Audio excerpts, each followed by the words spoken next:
গেল ৩ আগস্টের দৃশ্য। নাটোর সুগার মিলের নৈশ প্রহরীদের বেঁধে দুর্ধর্ষ ডাকাতি, লুট করা হয় প্রায় ৯০ লাখ টাকার যন্ত্রপাতি।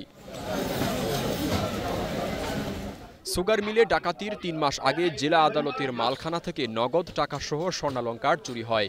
সম্প্রতি জেলা হিসাবরক্ষণের স্টোররুমে একই ঘটনা, জানালার গ্রিল ভেঙে চুরির ঘটনা ঘটেছে। খোয়া গেছে ২০০টি ধাতব কয়েন, নথিপত্র সহ বিভিন্ন সামগ্রী। পেছনে দেখলাম গ্রিল ভাঙা, উপরে কাটিছে কাগজপাতি, তা আমরা আগে করে দেখেছি এসব কাগজপাতি থাকে। এর ভিতরে খাতাপত্র আছে, অনেক অনেক পুরাতন নথিপত্র আছে, বিভিন্ন সার্ভিস বই যারা সরকারি যারা কর্মকর্তা কর্মচারী পর্যায়ে যারা আছে তাদের মূল্যবান কাগজপত্র আছে।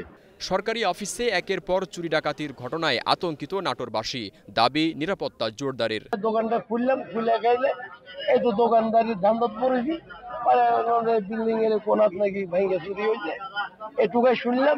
এখন এদিক দেখিনি, কাজ ভাঙা দেখেছি, ভাঙা দেখেছি, এই খালি খুলে এসে দেখেছি কোনার একটা কম্পিউটারের কি বলে এটা একটা পড়ে আছে, আর এই সাইডে একটা কি পড়ে আছে, এটা একটা দেখলাম।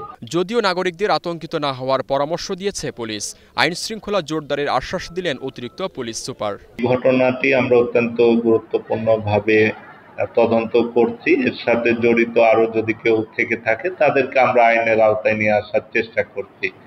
আর পাশাপাশি আমাদের যে সম্প্রতিকালে চুরির যে বিষয়টি বিভিন্ন জায়গায় সংঘটিত হচ্ছে, তো এই বিষয়টি আমরা অলরেডি বিভিন্ন থানার অফিসার ইনচার্জদেরকে প্রয়োজনীয় দিক নির্দেশনা দিয়েছি। এদিকে হিসাব রক্ষণ স্টোর রুমে চুরির ঘটনায় এরই মধ্যে ৩ জনকে গ্রেফতার করা হয়েছে। Desk report, star news.